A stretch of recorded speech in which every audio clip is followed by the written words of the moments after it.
Alright, this is another episode of Star Citizen Let's Talk About It. I am joined by Arios and Machine. Arios, would you like to say hello to the viewers? Hey everyone, glad to be here. There you go. And Machine? G'day viewers, how you going? There you go. Alright, so today we're going to crunch a few things, and one of the big subjects here is Item System 2.0. It's going to revolutionize the game, but we have a few things to say on that matter. So who would like to jump in first? I vote Machine. Probably because he's gonna be a little more familiar. All than right. I am. And then I can kind of go off of him. Then, All right, buddy. No worries. All right, Machine, go for it. It's all yours. Alrighty. Okay, so Item System 2.0. Here we go. Alright. It's all good. Everything that it's bringing to the game is good. All the added features and gameplay, what do you call it? Dynamics. Yeah, gameplay dynamics that it's going to allow us to do, like, you know, turning on ships manually with all the little dials and switches would be kind of cool. You know, just like hopping in a real plane and fiddling all the knobs. Yeah, it'd be good fun. Poor choice of words, but yeah. All right. True. Okay. You know, I mean, I see. You know, it's probably what three to 4 years in production now. This game. Yeah. They made the original item system, you know, 1.0 if you wish, on a specific budget which they had planned for. You know, to be able to do a certain amount of functionality. Yeah. And I understand that since they, you know, quadrupled, if not more, the budget they were expecting to raise, they thought, well, you know, let's do away with the first system and make a much better system. And that's why it's taking so long. Yeah. You know, I do see it from their point of view. You know, so, and I can't blame them for not, you know, not just making do with the pretty average sort of first system that they were going to use. So hats off to them for realizing that they had the potential to do something better and taking the time to do it. Yeah. Because I think this game is going to be worth that. It'll be. It's the extra push in the over long the run. hill it needs. Yeah, exactly. Yeah. Like, the things I'm looking forward to with Item System 2.0 is with the parts of a ship, everything is going to be worked out realistically, as in, let's say a caterpillar, right? If its section gets hit and power gets knocked out to that area, the lights will actually go off. The oxygen may be cut, you know, like the oxygen generators won't be able to pump oxygen there anymore, and who knows what other problems that could play for the rest of the modules down the chain from the main reactor area. You know what I mean? Yeah. Can I say something? Far away, buddy. Oh, just so basically, it's gonna have some kind of randomized effect in a way. If you get hit, say, with a torpedo, you don't know exactly if the oxygen system, say like you do it 10 times in a row, your oxygen system supply might not shut off half the time. Yeah. So it's gonna have some kind of randomized destructive. Yeah, it yeah. depends on where it gets hit, right? Like, if you're gonna, the modules and things and all these coolers and stuff are physicalized things, and they have to be in set locations of these ships and stuff, which is great, because it means players are going to be able to interact with them, as in pull things off of the wall and actually manually repair something behind there to get something fixed again. They may need to replace a component, so open the hatch, take a component out, put another component in, close it, power it back on, and hope it works. Things like this are all physical and very real things we'll need to be doing. Yeah, for sure. It's going to make it a lot more of an in-depth role, being an engineer in that sort of way, you know. Yeah. Cracking open a control panel, pulling some wires out, you know, soldering in new ones or something like that. It's a possibility now that they've got this new system. Yeah, precisely. With the current system, when you get in a ship, the lights go on, and then that's it. They're constantly bleeping away, right? With the new system, everything is its own independent entity, basically. So that button will turn off those lights instead of, you know, like, say, because right now, someone gets out of a seat and it can turn the shields off. You know what I mean, for the rest of the ship. Or you remember that, right? Yeah. That will be long gone. Hmm.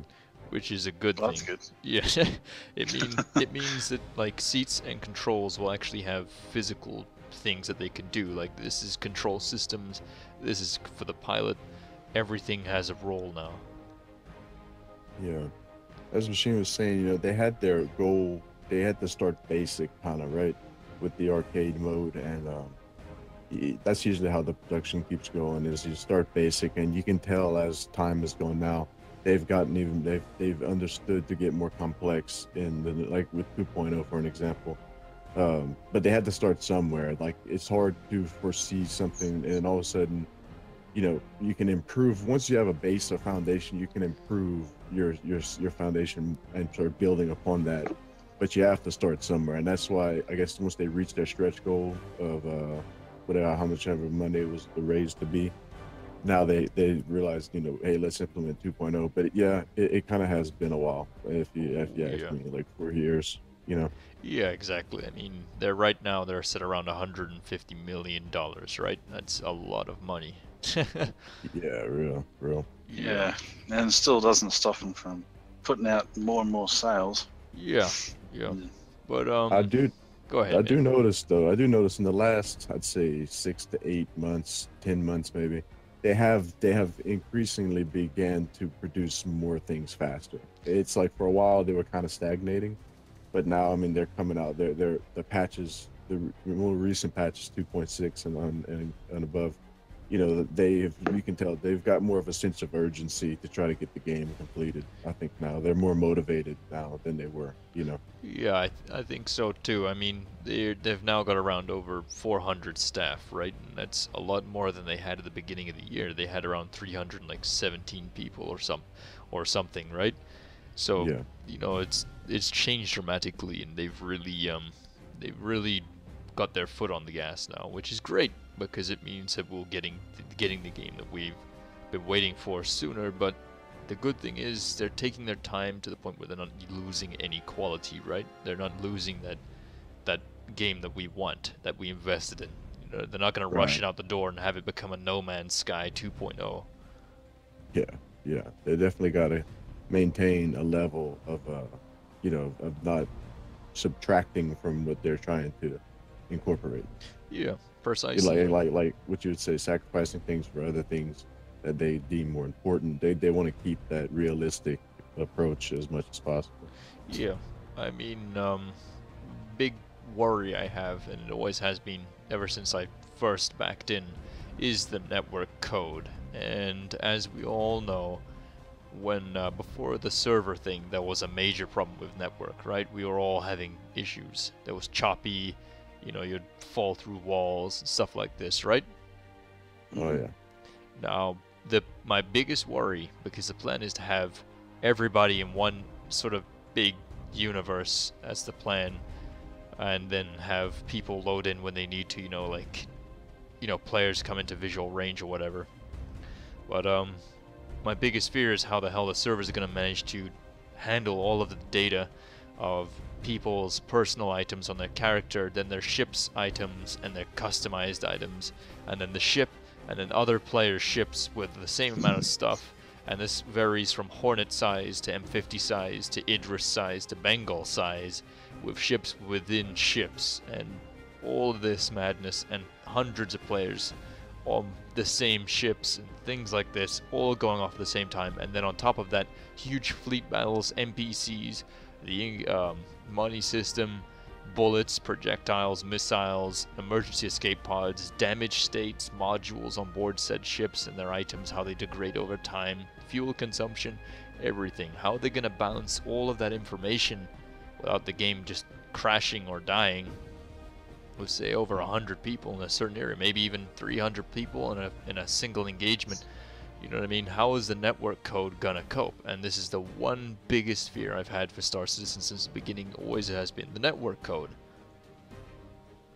Yeah, that's very important. You make great points there.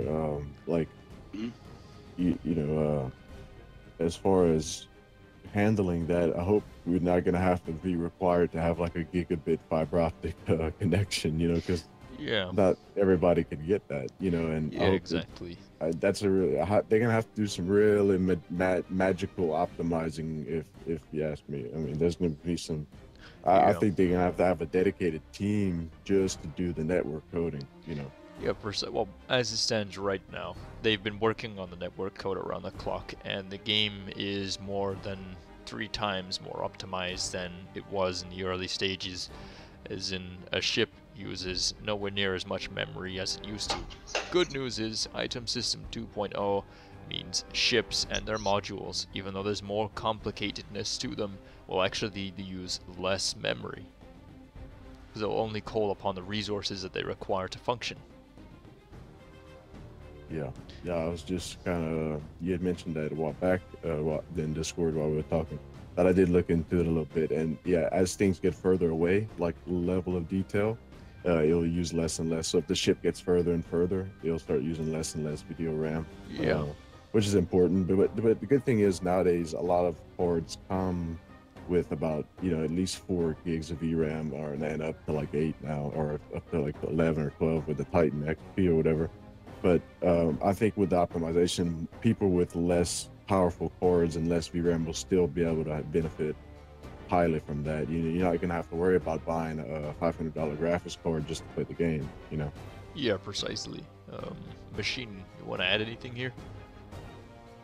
I was just thinking about how the current PU system sort of works, because at the moment, when I play, I get the feeling that everything that my ship does is being transmitted via the network to every other ship in the system, no matter how close or far away they are, because you can block quantum travel paths at any distance.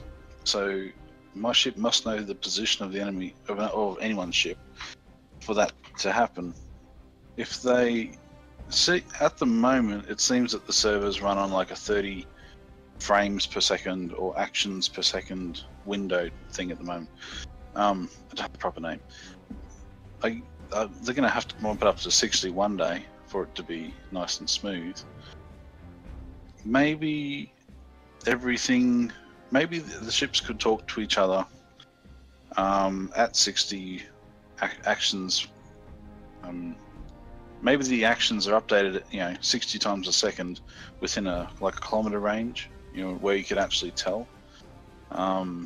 Then for the next 10 kilometers after that, it might be just fine to do it at 30. And for past 100 kilometers or any distance, it might be fine just once a second even. That would reduce the load by a crazy amount. Yeah, exactly. Maybe that's something they need to think of. Yeah, exactly. And that also ties into the item system, right? Because right now, when you're getting a large ship like a Constellation, right? Each seat needs to call upon the same level of stuff, right? So it needs to call upon the physics, it needs to call upon everything that the ship is doing, everything. Now, that's fine for one seat. When you have all these gunners positions and things like this, the ship also needs to remember who has control of what, right? Like who has, and that's the reason the shields turn off when someone jumps out of a seat. It's because it's constantly pinging this information back and forth from one another within this, within this basically box. It's all communicating with one another. And it's really messy and unnecessary, because say something that doesn't need to have these physics is getting the physics that this thing would get anyway, because it's all connected to the same thing. It's like a mumble jumble of sort of information and wires, Mm-hmm. I agree. They went a little bit too proactive, I think. They made everything broadcast its location, direction, speed, that sort of thing, to everything else when it just didn't need to be. Yeah. I think. Yeah, exactly. But the new item system ships stuff. Say a light switch does not need to have control or know about the shields or the engines or anything like that, right? It's unnecessary. But in the new item system, light switch will know the state of the lights and if it has power or not. That is it. It will not need to know about how many people are on board. It will not need to know who's in what chair. It won't need to know, is this door going to open anytime soon? That's the problem with the current system, is everything has to know about everything, and it just doesn't work. It creates extra lag. It creates more data Yeah. needing to be sent, and with everything Yep. being a lot more simple, like and smoothed down, you're gonna see major change and the quality go way up because it'll be more immersive. A light switch will be a light switch instead of accidentally turning off the shields when you get out of the chair. Yeah. Yeah, true. Yeah, which Yeah, is good. breaking it down like that is gonna probably create a lot more optimization. And as you know, anyone who plays in the PU, you can only have up to 24 people per instance, right? Yeah, I think So it's something like that. imagine bumping that to 240 people. This kind of implementation with, light switch only works. Light switch engine does this. That should help increase the limit of how many people are able to be in the same instances once. Because realistically, what would you estimate would be an average like online instance of how many people? Is it going to be that everybody that owns a game in the universe, or is it going to be broken into servers where kind of like World of Warcraft is, or something where they have different regions that that allow so many people to be in at once? Well, I kind of don't know exactly how that's going to work. okay, the thing they said that they're going for is very different to what we have now, because what we have now is different instances, and you can choose what server, Europe, North America, whatever, Yeah. The thing is, they're going with is a shared instance across the entire universe. So everybody's in the same game. There is no selecting a server. It'll all be just PU, like, would you want to go into the persistent universe, then you're in, that's it. You're on your own. Yeah. Well, what I'm That could be thousands of people at once. millions, man, millions. Yeah, millions. Yeah. Yeah. And So, my worries are is in crowded areas of space that things are gonna get laggy. As in, say if the first day of the full game, Arc Corp is gonna be flooded, right? Or wherever the starting area is. yeah, city. Yeah. Yeah, it's gonna be bustling with people, as in people be bumping into one another, and people like, oh, so all it takes is for 3 people to go AFK in a doorway of a shop, and then no one can get in or out. Right. Yeah. Very true. And then, Yeah. yeah. I've seen other massive multiplayer online games do like they do a cruise ship boarding.